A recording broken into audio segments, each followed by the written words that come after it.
Hey guys, what's up? It's Maya, and today I'm going to be doing a 7 tips you need to know before you start college.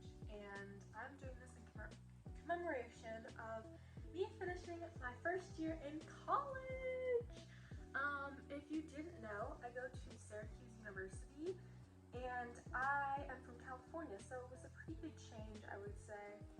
And so some of these tips I did and I realized that they were good, and some of these tips I did not do and I'm realizing that I should do next semester and going forward. Let's get started. The first tip is build a schedule for success. This means balancing your time between your social life, your academic life, and your extracurricular life. It takes a while to get the schedule planned, but just keep it in mind as you're joining clubs or meeting friends, going out. You want to keep a balanced schedule so you don't get overwhelmed. College is a lot different from high school in the sense that you're planning your own schedule, so you can do what is best for you. If you're not a morning person, try not to schedule classes in the morning. And if you are a morning person like me, I like to schedule classes in the morning so I can be more productive later in the day with things I want to do. I set my extracurriculars. I plan them on, like, for example, I had dance club on Tuesdays and Wednesdays, and it's just something I could look forward to at the end of the day. Plan little fun things in your everyday weekly schedule so you have things to look forward to as well. Like on Fridays, I like to go out with my friends. It depends, but usually college is a lot because it's a lot of social interactions. So I think it's best to set you time, which is just time for you to wind down and chill. Number dose is get a job if possible. And as a freshman, first semester, do not get like a working at Starbucks job because that is going to kill you. I said get a job if possible because this isn't like something you have to do. I wanted to have something where I felt kind of like if I wanted to buy little things that I could do that on my own, and it makes me feel more adultish. Like you're gonna want to buy things. Like trust, you're gonna want to buy things. I've had a lot of Amazon shipments to my door. Number 3 is it's tips on how to find your people. So I know the first thing people are going to tell you when you ask to how do you make new friends is they're going to tell you to join clubs and organizations. And honestly, that is a very good tip because if you have similar interests to people, that's like guaranteed friends. Like I said, joined a dance club at my school. I actually auditioned. There's a couple dance clubs at my school, and I auditioned for a couple. I didn't make it, and that was kind of a bummer. The ones that I auditioned for, I guess, weren't for me. But then I didn't audition for this one that I'm in because it's non-audition based. But I realized that it was a better club for me, dance club for me, than the other ones because the other ones were a little bit more hardcore, and the one I'm in now is more, it's a lot smaller so I can connect with people more, and I feel like the people are more down to earth. Don't be discouraged if you don't get into a club or whatever because you'll always find the one that's meant for you. Another tip for finding your people, it's kind of like a sub tip that I've realized how important is finding a compatible roommate. I personally am a little biased because I love my roommate. Not saying that your roommate needs to be your best friend, but I definitely do think you need to be compatible.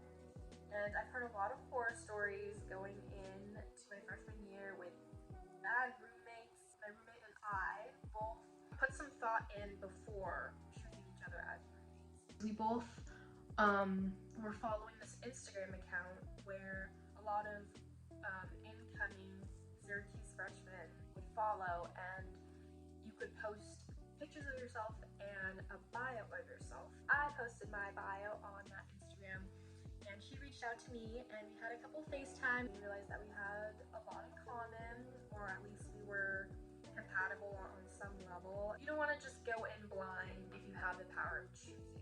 You know what I mean? And then just make friends with the people on your floor.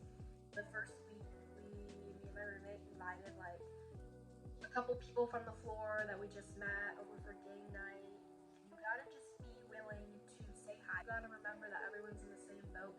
wanting to make new friends. So number 4 is get out of your comfort zone, and this is kind of an add-on to what I was just saying, but just say hi to people. Like, no one's gonna be opposed because everyone's, like I said, in the same boat, and it's just a matter of who's gonna initiate. Say hi to the, girl that you sit next to in the classroom, and then boom, you have like, it's really good to have at least one person in each class that you have their like number or ask for their Instagram, so you can study together. And also, when it comes to getting out of your comfort zone, I suggest you interview, and audition for things and that stuff.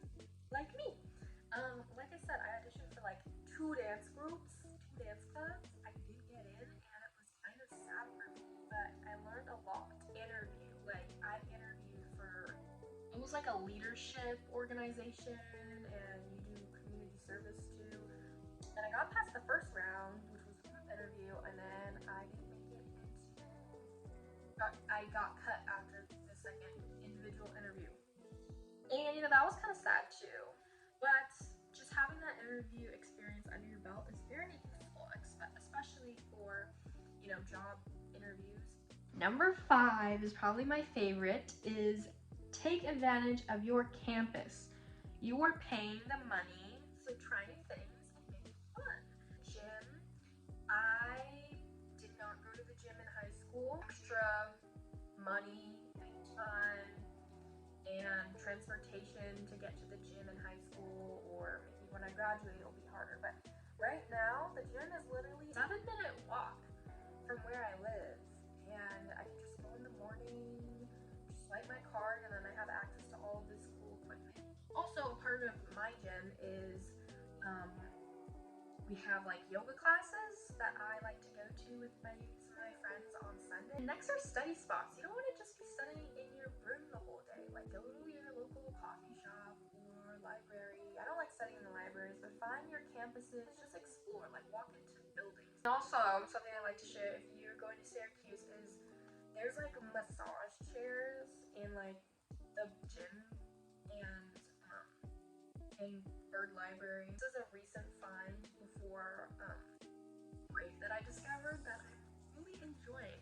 Okay, number 6 is very short, quick, to the point, is get sleep. And this is something that I would say I'm okay at doing.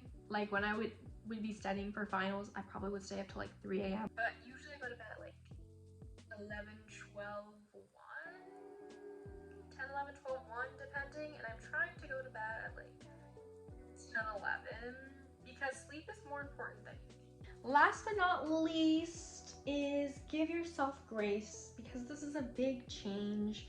This is only my first semester, and I still need to give myself grace, because sometimes I'm on myself like, why aren't you applying for more this, or joining more clubs, or getting more little jobs to earn more money, and like research internships and visit the career center more. And I just need to realize that I'm still a freshman, I'm still getting adjusted. I kind of enjoy that, having more independence. But some people, they might have a little bit of a more harder time getting adjusted. And you can't compare yourself to those people, because everyone is different and everyone's gonna adapt at their own pace. Also, try not to compare yourself to people that you see that are supposedly doing more than you, because everyone has their own path and is going at their own pace, like I said. So try not to compare yourself, give yourself grace. And yeah, I probably have a lot more tips that I could think of, but those are just the ones that came off the top of my head that I think are the most important. Thank you guys so much for watching, and I'll see you guys in my next video. Bye!